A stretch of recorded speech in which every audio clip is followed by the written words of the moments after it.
Timothy Loehmann is the cop who killed a 12-year-old by the name of Tamir Rice because he had a toy gun. Now, at the time, Timothy Loehmann argues that he didn't know that it was a toy gun, and a person had called a dispatcher, 911, to report that there was a kid playing with a gun, but told the dispatcher it could be a toy gun. They didn't know, right? Well, it didn't matter. At this point, Timothy Loehmann shows up, and within 2 minutes, shoots and kills Tamir Rice. Now, we have the video of the incident. 2 seconds. In 2 seconds, I'm sorry, I said 2 minutes. 2 seconds. No cops waiting 2 minutes to kill someone. Are you crazy? So I did misspeak. But we do have a video of it that shows you the incident so you can see it for yourself. And then I'm going to give you some background information on Timothy Loehmann that has just come out. Now, the video is graphic. I want to give you guys that warning. But with that said, take a look. All right, so there's the kid, and he's playing with a toy gun. Now, it got called in, and the guy who called it in said it's probably a toy gun and it's a kid, but I don't know. It could be a real gun, it could be a toy gun. The cops claim the dispatcher didn't relay that piece of information to them, so they pull up right there, right next to him, boom, gone. No questions asked. There was no put your hands up, put the guns down, or put the gun down, they just immediately started shooting. I mean, I barely had time to say gone by the time they pulled up. Yeah. Right? They shot him so quick.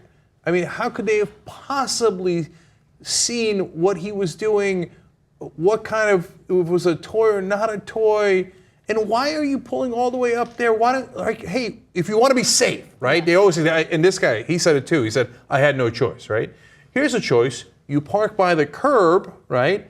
You go get behind your hood, you point the guns at him and say, freeze. Right. Right? That way you're perfectly safe, right? There's a choice. Yeah. And then he says, oh, it's a toy gun, and puts it down. Hey, there was a choice right there. But they didn't do that. They engaged right away. It's just another case of shoot first, ask questions later. And unfortunately, you know, it did end up being a toy gun. When it comes to airsoft guns, usually there's a fluorescent yellow strip on it that will indicate that it's not a real gun. And that was not on the gun, okay, or on the airsoft gun. So that's important information you should know.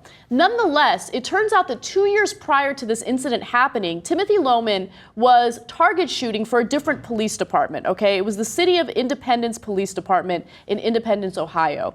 And apparently they filed a report against him deeming him unfit to be a police officer. Let me give you the details. City of Independence Police Department in Independence, Ohio for 6 months in 2012. In the internal memo from that November, Independence Deputy Chief Jim Polak criticized Loehmann's behavior during a firearms training. He said the following: he could not follow simple directions, could not communicate clear thoughts nor recollections, and his handgun performance was dismal.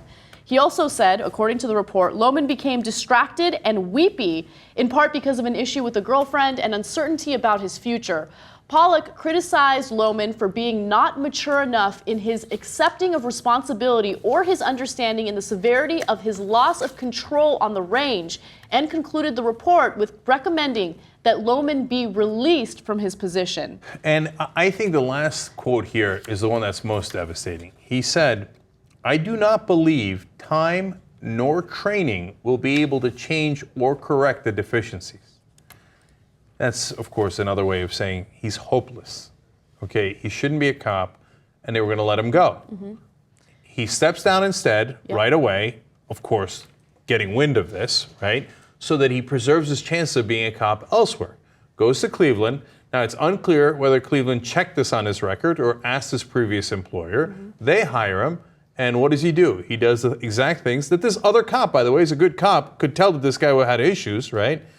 It warned about it. He said, don't trust this guy. This guy is hopeless. He's never going to learn. Mm-hmm. He's all wrong, right? And Cleveland makes him a cop anyway, and what does he do? He shoots a 12-year-old within 2 seconds of arrival. It's kind of incredible because what's the point of doing these reports if it's not going to have an impact on whether or not someone is employed as a police official? As someone who's going to be armed, as someone who is given the responsibility to protect and serve, there should be, the most comprehensive background checks imaginable. This could have been prevented so easily, but of course there was a lack of oversight, and as a result, you have this guy who was deemed unfit to be a police officer 2 years prior, shooting and killing a 12-year-old within 2 seconds. I mean, look, if I'm a guy who's hiring a cop, and there's another cop who is in charge of that area, okay, Independence, Ohio in this case, that says neither time nor training could ever correct this guy.